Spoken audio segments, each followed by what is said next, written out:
సరిపోదండి. ఎందుకంటే సంవత్సరానికి 15,000 సమయం సరిపోతుందండి.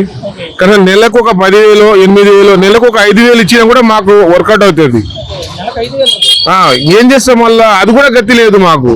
ఎందుకంటే ఇప్పుడు చూడండి, అక్కడ ఇక్కడ అన్ని ఆటోలు చూడండి, అన్ని ఖాళీ మొత్తం రోడ్ల పైనే.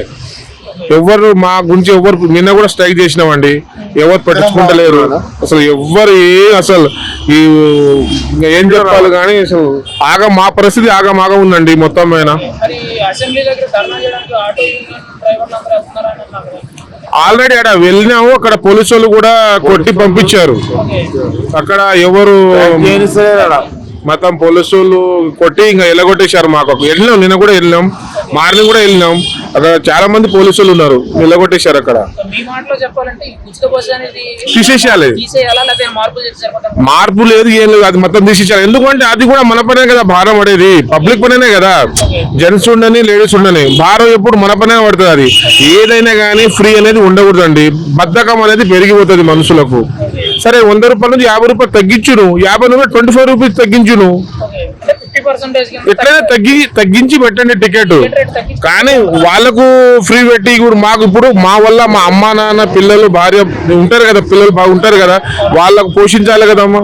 మాకైతే వేరే పనులు రావు, ఆటోని మా బతుకు ఆటో, అది కూడా ఆలోచించాలి కదా వాళ్ళు. 6 లక్షల నుంచి 7 లక్షల వరకు ఉంటుందండి మా అన్ని ఆటోస్, అన్ని అవునండి. సగం కాదు, 100% అందరు బాధపడుతున్నారు. 90% పైననే అనుకోండి. చాలా మంది ఆత్మహత్యలు చేసుకున్నారండి, 20 నెంబర్స్ దాకా.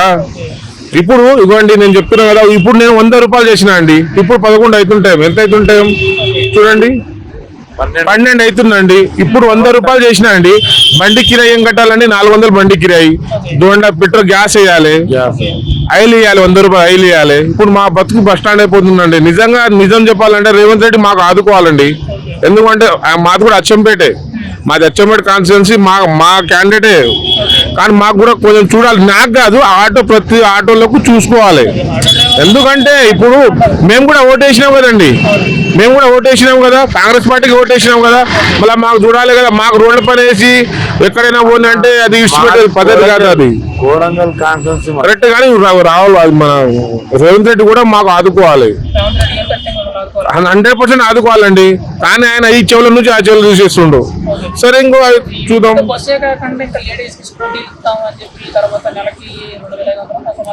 2,500 లేడీస్ కి ఇస్తాం.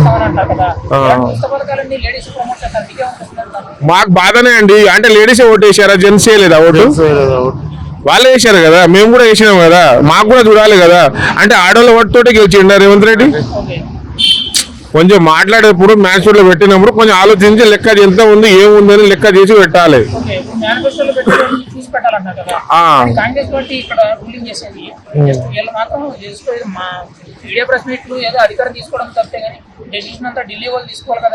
ఇంకా అంతే కదా, ఫస్ట్ నుంచి అది ఉంది కదా వాళ్ళకి. ఇక్కడ ఏముంది, ఏమి ఉండదు. మూత్రం పోయినా కూడా ఆయనే పోయాలి, ఆడ నుంచి కనుక్కొని ఇక్కడ బాత్రూమ్కి వెళ్ళాలి వీళ్ళు. అక్కడ రాహుల్ గాంధీ ఏం చెప్తే ఇక్కడ మాట వినాలి, అంతే కదా. వాళ్ళకి చేసేది ఏం లేదు. ఇక్కడ ఏమంటే పోవాలి, ఆడ ఏం చెప్తే ఇటు చేయాలి. రేవంత్ రెడ్డి కాదు కదా, కేంద్రం కదా.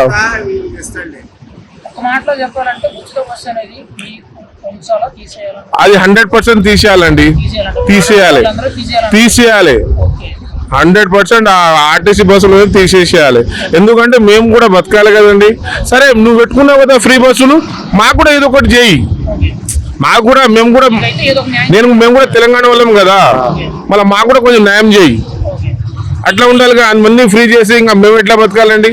మాకు కూడా భార్య పిల్లలు ఉన్నారు కదా, మేము కూడా చూసుకోవాలి కదా.